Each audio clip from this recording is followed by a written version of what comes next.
这就离谱啊！新闻都在报道，特朗普说伊朗战争就要结束了，他呢就是老一套啊，嘴上说赢了就真的赢了。就在昨天呢，这位董王在大卫营对着全世界宣布呢，美以联军的史诗狂怒行动已经大功告成了。他说伊朗没有海军了，也没有空军了，连通讯都断了。真不愧是董王啊，把印度大巴勒特的营学学会以后直接就干超越了。说白了，他现在呢就是急着宣布赢了，纯粹是因为呢美国快撑不住了。你看那些导弹像不要钱的一样往德黑兰砸，你看那些导弹像不要钱一样往德黑兰砸，其实呢那真就是美联储在疯狂的烧钱啊。美军呢宣称过去10天里摧毁了3000多个目标，你算这笔账，每一枚巡航导弹飞出去，那就是200万美元就化成灰了。这种烧钱的战争，现在的美国就有点撑不住了。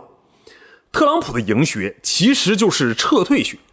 这个事儿最离谱的点就是啊，他居然把一场刚刚捅了马蜂窝的混乱包装成非常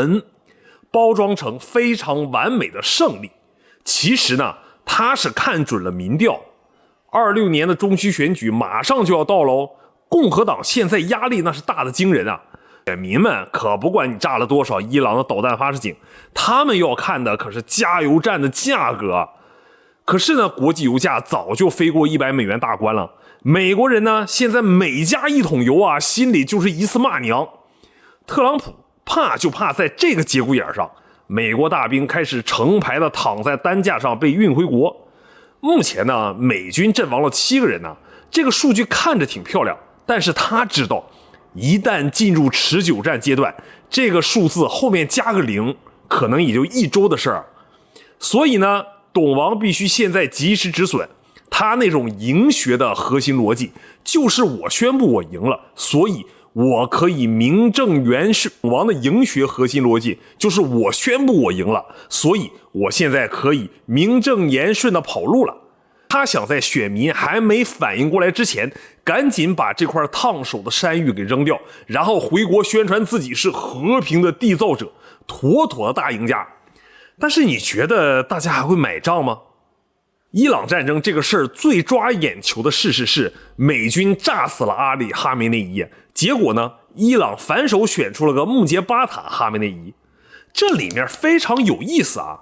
穆杰巴塔今年56岁，这哥们儿是德黑兰权力迷宫里钻了20多年啊。他可不是那种只会念经的传教士，他可是实打实的影子权力的操盘手。这个小哈梅内伊手里握着的可是伊斯兰革命卫队的命脉啊。其实呢，伊朗国内都管他叫做守门人。在过去的这些年里，谁想见他爹都得先过他这一关。2009年伊朗那场闹得天翻地覆的绿色革命，其实呢就是他在幕后指挥巴斯基民兵给压下去的。这个人啊，手黑着呢。伊朗的专家会议这次选他，根本上就不是什么宗教传统的胜利，而是伊斯兰革命卫队真的全面接管了。在国家领袖被美军斩首之后，这帮拿枪的精英发现呢，只有选出哈梅内伊的亲儿子，才能把这个散了架的国家重新捏到一起啊。穆杰巴塔刚上台就发了毒誓，说要跟美国抵抗到底。你想啊，他爹被美军炸死了，他好几个亲信呢也被美军给定点清除了，这个仇恨呢就刻进骨子里了。而且他很清楚，美国的经济非常糟糕，花钱就是在流血。而且这哥们手里还是有牌的啊，虽然伊朗的常规海军被美军的第5舰队给报销了，可他手里呢还有一些非对称作战的专家还活着。胡塞武装、黎巴嫩真主党、伊拉克的什叶派民兵，这些代理人呢现在正像饿狼一样盯着波斯湾的每一艘游轮。所以呢，真正的战争才刚刚开始。那么还有很多人问啊，既然美国都把伊朗炸成这样了，为啥不一鼓作气派遣地面部队给什叶派政府给扫清呢？那是没钱啊，真的没钱啊。你要知道，现在美国国债就已经是个天文数字了，利息支出呢每年都要吞噬美联储的预算啊。这场所谓的10日战争，每天的开销就是几百亿美元。虽然表面上看着是在教训伊朗啊，实际上是在透支美国的国本啊。这个账可不好算啊，史密斯特工每天平账可都平不过来哦。美军呢，为了维持在波斯湾的2个航母打击群，现在呢是3个了，还有1个正在赶来啊。每天呢，光是燃料和补给就是个无底洞。特朗普现在的政策是美国优先啊，说白了就是别让老子再往泥潭里扔1个子的美元了。再加上国内民主党那帮人啊，现在正拿着放大镜找他的茬，只要有一架美军 F-35掉下来，这帮媒体就能炒作半个月啊。特朗普现在就是一个在赌场里赢一把就想赶紧走人的赌徒，所以他不想再等了。而且呢，伊朗这种国家跟伊拉克可不一样哦，它有8000多万人口，地势呢全是高山山地啊。如果美军真的敢派地面部队进去，那就真的是第2个阿富汗了，而且是个加强版哦，谁敢冒这个险呢？其实这个事儿还有一个最讽刺的点啊，特朗普宣布结束的那一刻呢，美国的战略目标基本就落空了。特朗普想要什么呢？他想要伊朗彻底的屈服，签一个可能比2015年更屈辱的协议。结果呢，伊朗现在选出一个更强硬、更年轻、更有复仇心的领袖，而且刚死了爹。特朗普说伊朗没有海军了，这话也就骗骗那些不看地图的选民啊。霍尔木兹海峡只要有1颗水雷，岸基上只要岸上还有1辆能开动反舰导弹的发射车，那个地方就是全球能源的断头台。现在全球航运费用已经涨疯了，保险公司已经对波斯湾的商船开出了天价的保单。这种经济上的慢性失血，你直接再打一仗还让华盛顿头疼。伊朗现在玩的就是我不好过你也别消停的策略啊。说白了，美国这套外科手术式的打击，在面对伊朗这种拥有深厚宗教意识形态支撑的国家时，基本就是对牛弹琴啊。你炸几栋大楼，炸几个油罐啊，只能让伊朗人更恨你。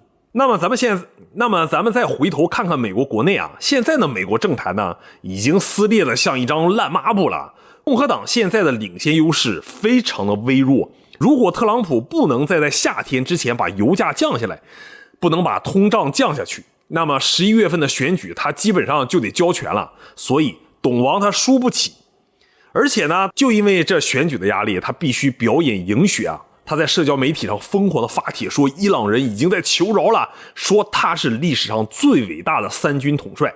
其实呢，这些都是发给俄亥俄州和宾夕法尼亚州的那些蓝领工人看的。董王他太需要选票了。可是你觉得这些选民是傻子吗？其实他们不傻，只是他们更容易被胜利的幻象鼓舞。只要媒体配合呢，只要场面搞得够大，很多人真的会觉得董王又一次拯救了世界。但是他忘了互联网是有记忆的，如果下周德黑兰又发射几枚导弹，或者美军在伊拉克的基地又被无人机给偷袭了，他这套战争结束的谎言就会瞬间的崩塌，那个时候才叫精彩啊！各位可以看一下现在的民调，虽然特朗普嘴上说赢完了，但他在俄亥俄州和宾夕法尼亚州的支持率正像高空跳伞一样往下坠。为什么呢？就是因为选民发现总统的承诺让美国再次美大，最后变成了他们加不起油，这个事儿是最现实的。现在的全美平均油价已经破了历史记录了啊！加州的有些地方甚至奔着7美元一加仑去了。这个事儿你说的我们都不敢信啊！一个俄亥俄州跑长途的卡车司机，以前呢一趟活能挣2000刀，现在呢光是油费就得扣掉1半的利润。他老婆去超市买个鸡蛋，价格也得翻1倍。特朗普票仓大部分都是一些蓝领工人啊，这些人对地缘政治没什么兴趣，他们只在乎兜里的美钞，还能买几块牛排。所以呢，董王心里跟明镜似的，如果这个仗再打下去，霍尔木兹海峡只要再封锁1个月，美国的通胀就直接爆表了。到那个时候，谁还给他投票啊？所以说呢，这场10日战争就像一场极其昂贵的烟花秀，好看是好看，但是放完了之后呢，满地的灰烬就得美国纳税人自己去扫。美联储现在的压力大到爆炸啊，利息已经加到天上去了，国债的规模像吹的气球一样膨胀，再这么搞下去，不用伊朗人反击，美国自己的金融系统就得先自爆，这就叫杀敌1000，自损1300啊！说到这里，各位发现没？特朗普宣布的胜利方式特别的投机取巧啊！他把摧毁伊朗多少架战斗机、多少艘快艇当成胜利的标准。这就像你把邻居家的窗户全砸了，然后宣布你赢了，这就很可笑啊。问题是邻居还在，而且他的手里还攥着你家的电表呢。伊朗呢，就是这个握着全球能源电表的人啊。目前的真实数据是，伊朗虽然常规的力量就被打残了，但是他们的导弹储备和无人机蜂群依然能是个巨大的变数。尤其是他们藏在深山里的离心机啊，美军敢拍着胸脯说全炸干净了吗？我看未必啊，只要核威胁还在，这种所谓的胜利就带着3分的虚伪啊。董王现在拼命压低油价，就是想在中期选举内制造一个一切尽在掌握的假象。但是这种做法呢，其实把雷往后埋了，因为他没有真正的解决伊朗问题，只是把问题给打得更偏激了。所以呢，别被那些官方辞令给骗了，真实啊就在账本里。其实呢，咱们看时政也别听那些政客说什么，而是要看他们把钱花在哪儿了。你看现在的五角大楼，虽然表面上配合总统演戏啊，但是私下里却拼命的申请紧急拨款。为什么要钱呢？因为要把损耗的精确制导弹药给补回来，要把海湾地区那些高度紧绷的官兵给换下来修整，这些可是真金白银啊！而且美国那帮军工复合体的大佬们，现在估计也在背后乐得合不拢嘴啊。对他们来说，战争结束不结束不重要，只要导弹一直在飞，订单一直就会来。特朗普虽然嘴上说省钱，但是实际上他被这帮利益集团给架住了，董王那是骑虎难下。再说回伊朗，你们觉得8000万伊朗人真的会因为领袖被炸死而跪地求饶吗？这事儿啊，在逻辑上根本就说不通啊！这种什叶派文明有着一种特别的殉道情节啊，你打得越狠，他们内部反而越团结，这跟做生意完全不是一码事。特朗普现在这种打法呢，其实就是把美国推向一个更危险的境地啊！他给对手一个我不敢打持久战的明确信号。伊朗人现在可清醒着呢。穆杰巴塔哈梅内伊手里拿着不是经书，而是反击的剧本。他知道美国人现在怕什么，怕死人，怕没钱，怕选举。他只要在接下来几个月里时不时的在波斯湾搞点动静，特朗普的赢学就会变成笑话学。其实呢，在这个世界上哪有绝对的胜利啊？有的只有在这个烂摊子里，谁能比谁活得更久一点。美国现在的状态就像一个透支身体的壮汉啊，虽然还能挥舞拳头，但是内部已经虚得不行了。你以为这就完了？其实好戏才刚刚开场。伊朗选出的新领袖，美国急着撤梯子，这种戏码10年才出一个。不要以为小哈梅内伊只是躲在老爹阴影下的官二代，那你可就太小看德黑兰的权力游戏了。这哥们能上位，全靠他手里实打实掌握着伊斯兰革命卫队的命门。你看小哈梅内伊在库姆神学院那段履历，内行人呢都知道这是怎么回事。他原本的神职等级也就那样吧，但是在过去这10年里，他的地位可就做了火箭一样往上升。这背后是谁在使劲呢？那就是革命卫队的那帮大佬们啊，他们需要一个能镇得住场子又跟他们利益深度绑定的新领袖啊。